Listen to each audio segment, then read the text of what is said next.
Okay, here we are reading for number 5. Number 5. My OCD is kicking in. I'm going to try and do 4, 5, and 6 today. Yay! Alright, so we have the Ace of Cups crossed, or Ace of Swords. Gosh, I'm getting tired. I got a nap. Ace of Swords crossed by the Six of Pentacles. Behind you we have the Seven of Swords. Above you the World. In front of you the Hermit. We just talked about the Hermit. Below you the Moon. In your coming attractions line, we have the Tower, the Empress, the Four of Swords, and the Page of Cups. So it's an interesting picture, and I had to take a moment to think about this. And switch the laundry. How convenient.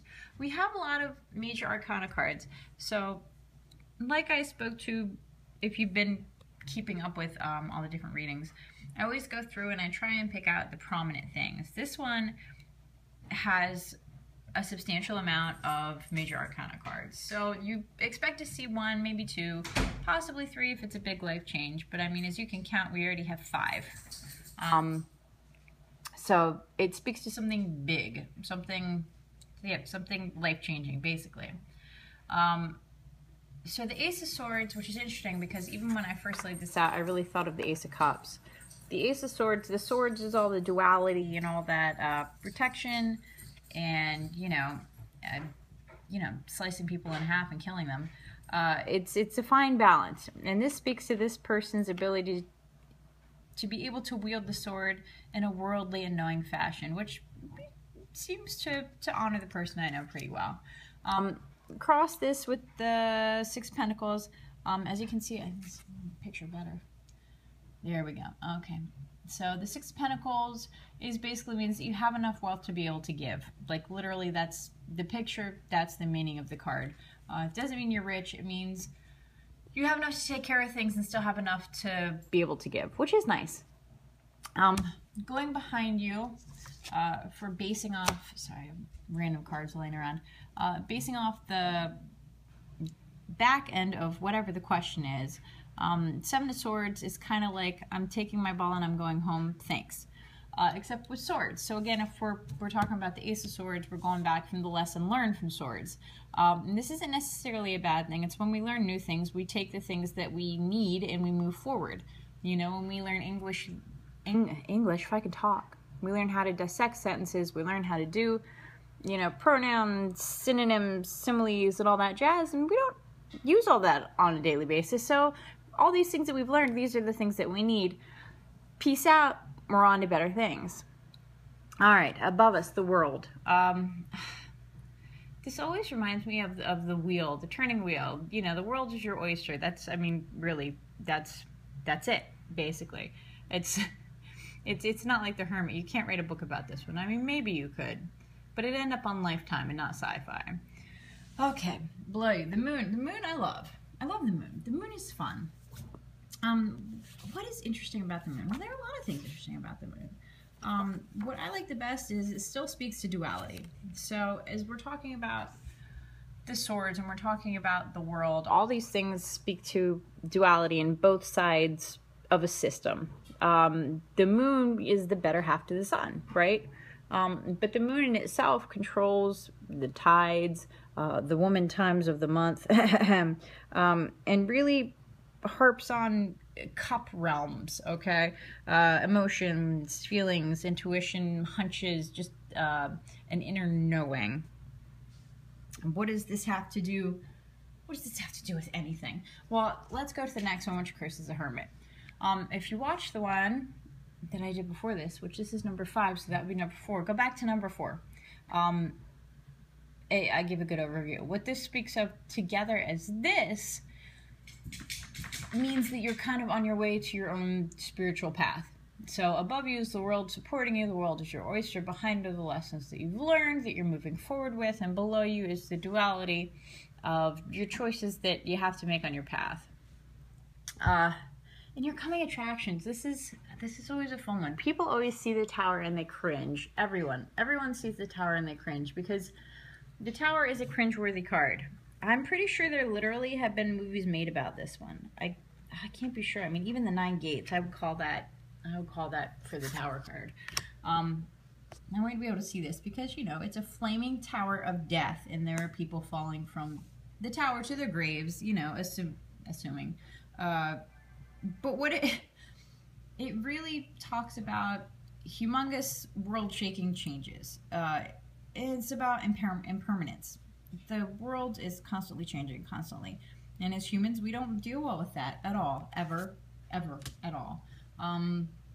So look for a big change, whether that's a gain, whether that's a loss. I mean, it could be a good big change, but very rarely is it ever a good big change. It literally represents the Tower of Babel. So you change and you don't look back. That's the rule. Don't look back. Just keep going. Thankfully, you have a supporter in this, the Empress. Now we talked about the priestess. We talked about the High Priestess previously, and where's the? I can't find anything today. So we talked about the High Priestess. The High Priestess is number 2. All right. The Empress is number 3. Where's the Emperor? Well, the Emperor is behind the Empress. There's a reason for that, because behind every good man is a good woman who knows what they're doing. True story. She rules everything. And again, this is very cup realm-ish. So we're talking about feelings, we're talking about emotions, we're talking about the Empress. You know, the world, even just the duality. Now again, she's the one that makes the rules, she's the one that has to follow through. It's the whole fertility, grace, kind of a Queen of England sort of thing. You know, she's the person that you want ruling over things. Okay, next. Oh, gracious. Who did we do the swords reading on? I can't remember. But this is the 4 of swords. I'm getting tired. It looks, you know, this is a person who's dead, basically. Dead person, not you, dead person. But it's representative. This doesn't speak to death like the Death card, which speaks to, you know, bigger changes than the Tower. So, you know, Tower's not so bad in the scheme of things. It's really about the end of conflict and putting away one sword to appreciate the other swords that we have. Again, the swords on the wall are the trinity of thought, action, and deed. Thought, action, and deed. Thank you. And the 4th one is the one that you lay behind. It's a struggle. It's about the struggle where you learn to lay one of your swords down in order to use the rest of them. So that makes sense, right? No, not at all. Page of Cups. Page of Cups. Again, okay, so the cups, we're back to cup realm. We're back to feelings. We're back to mushy gushy kind of stuff. And our page is a young person, or in this realm of thinking, a person with less experience. Remember, page, knight, queen, king. Okay, so page is the low man on the totem pole when it comes to this. And it seems as though you're going to be seeking to use more of your feelings instead of your swords to solve your problems, which is interesting. I think all of us kind of need to learn that lesson. So yes, overview. Currently a sword carrier, moving towards being a cup carrier. Don't have to worry about money. Money's taken care of.